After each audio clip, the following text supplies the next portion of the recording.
I'm Dr. Natalie Cordova, and this is Alexa.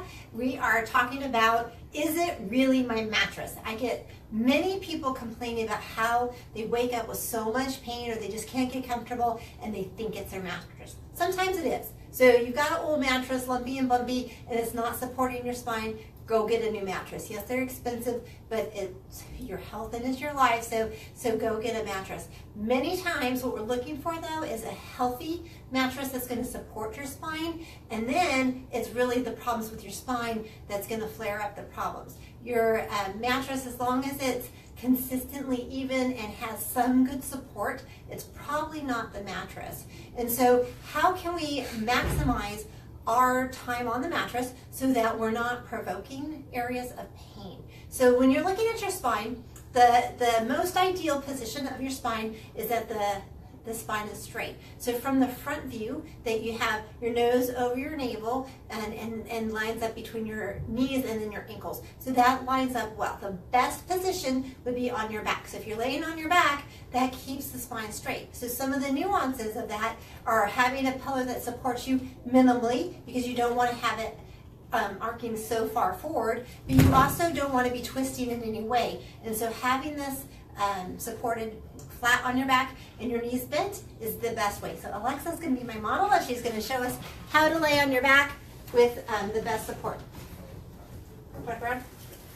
Okay, so Dr. Brown is my cameraman, so I want to make sure that we're all good, right? We're all good. Okay, so here, this table happens to have a little elevation with the head, so this pillow might actually be a little too high for her. So if we take out our mock pillow, because we're not in a house, I don't have a pillow with me, but you can see she's got a nice support there. So she has a little bit of elevation. The guys that have really big shoulders, they're actually going to need a little bit bigger of a pillow to support their neck in good alignment. And then she's perfectly lined up here.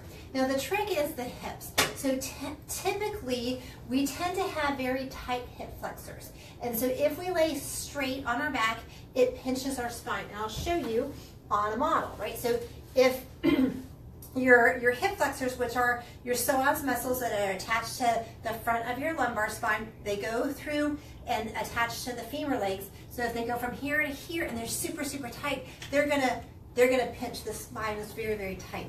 So he doesn't move, but you're gonna compress here, and it's gonna be very achy and not comfortable. So our goal is to take some pressure off and to bend the knees just a little bit so that it allows you to stay in this position for hours and not cause more pain. So if you have a nice little bolster like this or a pillow, you want to raise up your knees, you put that there. The other thought is to have your pelvis and you're tucking it right there and just relax it. Does that feel more comfortable? Mm-hmm. Yeah, so that you take that pressure off your lumbar spine, allowing nutrients to flow into the discs, and then you can sleep like that for hours. So if you're comfortable that way, this is the best way to sleep at night.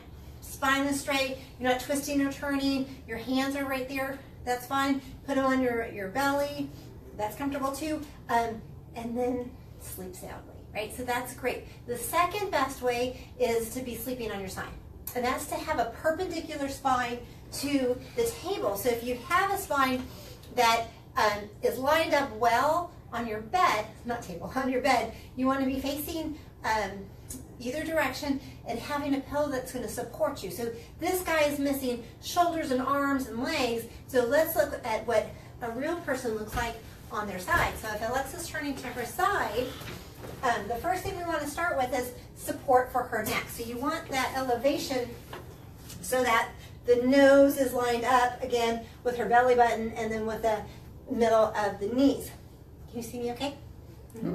Down a little bit. A little bit. Okay, so this looks fairly lined up here. Do you feel like you're too high or too low? Mm-mm. No. So this should be nice and lined. Now the tricky part, and you can see how she's kind of twisted this way. This table gives no give, right? So is a very firm table. So if your bed is very firm, you're going to have the same issue. If it's soft, it's going to give, but it also will allow the curves of both the hips and the shoulders to not support the spine as well. So that's the pros and the cons of that. But what I like to encourage is hugging something. So again, you can get a bolster, you can get a body pillow. This one might be a little bit too big for her, but if she's hugging this, this will really help her stay perpendicular, keeping those shoulders so that they're not leaning over and twisting that neck. That's where we get into trouble, is where we get a lot of twist. What is commonly recommended is having another support, I'm going to pretend this is bigger, behind her back, so that way she's not twisting in the back way. And so she has support on both sides, and if she rolls over, then she has that bolster on that side. What I would recommend is having a body pillow or a big pillow to hug.